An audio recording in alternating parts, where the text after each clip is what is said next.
As a bard, would you like to weave beguiling fey magic and be super hot? Find out if the College of Glamour subclass is the right class for you.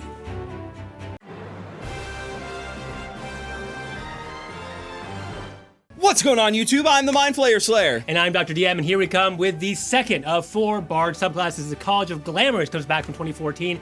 Is it as good as 2014? Is it better? Let's find out. We're going to go through all the abilities for it from 3 onwards. We'll let you know what's changed from 2014 to 2024. And stick around until the end because we're going to give you our tier rankings. So let's get started at level 3. Beguiling Magic. You always have the Charm Person and Mirror Image spells prepared. In addition, immediately after you cast an enchantment or illusion spell using a spell slot, you can cause a creature you can see within 60 feet of yourself to make a wisdom saving throw against your spell save DC. On a failed save, that target has the Charmed or Frightened condition, your choice, for 1 minute. The target repeats the save at the end of each turn, ending the effect on itself on a success.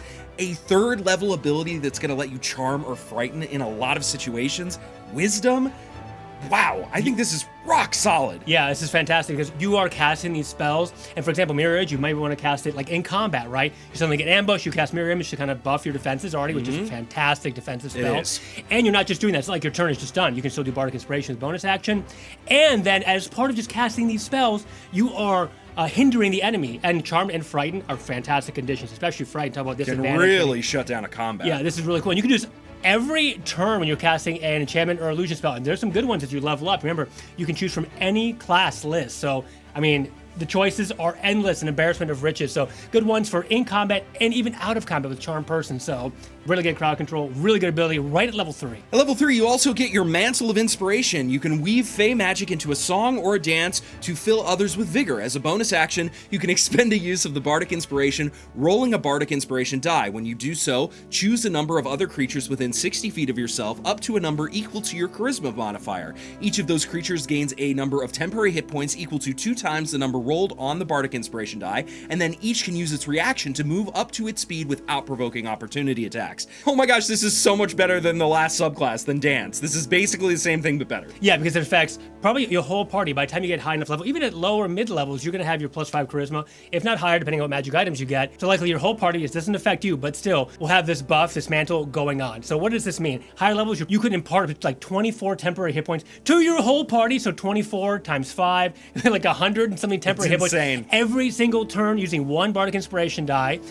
And not only that, but you have to think how unbelievably potent. So let me give you an example here, because I ran the set into Avernus for my players. We did have a College of Glamour bard, and if the College of Glamour bard is able to go first, and if you're a College of Glamour bard, you want to do that, take alert other feats, get your decks up, you can immediately have your whole party get in any position you want, get out of AoE ranges, with opportunity attacks, or readjust their movement once they're in the middle of combat. This last part, they can use reaction, move their own speed, is it's criminal on your DM. It is. How OP, once you see it in combat, once you see the reality of it, you'll see how incredibly potent it is.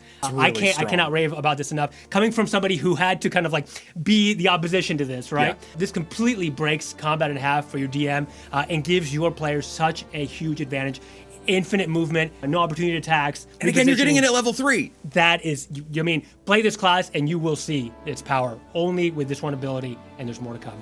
At level 6, you have your Mantle of Majesty. You always have the Command spell prepared. As a bonus action, you can cast Command without expending a spell slot, and you take on an unearthly appearance for 1 minute or until your concentration ends. During this time, you can cast Command as a bonus action without expending a spell slot. Any creature charmed by you automatically fails its saving throw against Command.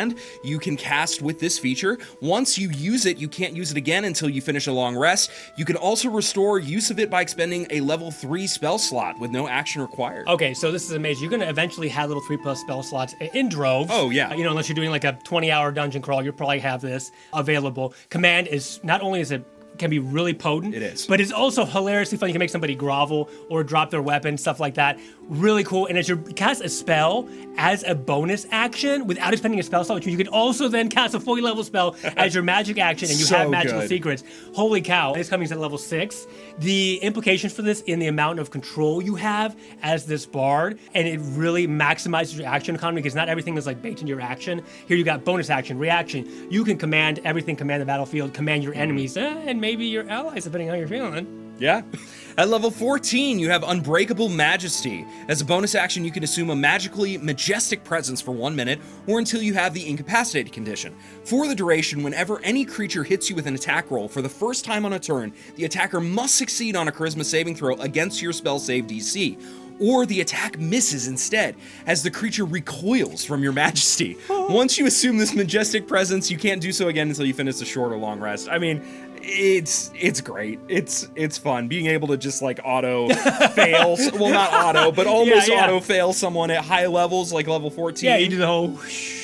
Right, your presence is too strong. Too hot. And too hot for you. And now, what's really cool, I love this as a transformation. It really gives your characters an opportunity to shine, to say like, wow, something becomes really cool. My hair grows super long, like Super Saiyan style. It gets all glittery or whatever. It's so fun at the table, taking on those kind of transformations. And this is a little bit worse than 2014 because before I think it was like, not only just one attack can fail, but like a whole slew of attacks against a multi-attack creature. But still, it's really cool and it can really save your butt, especially you might not always be up front anyway, so it's not like you might have to worry about getting like a multi-hit. This might save you for the one attack that does come your way that's very potent. So on top of everything else you've gotten, this class right now, I will tell you, for me, S tier, having, or even higher, SS tier. As a DM, I've seen this in action.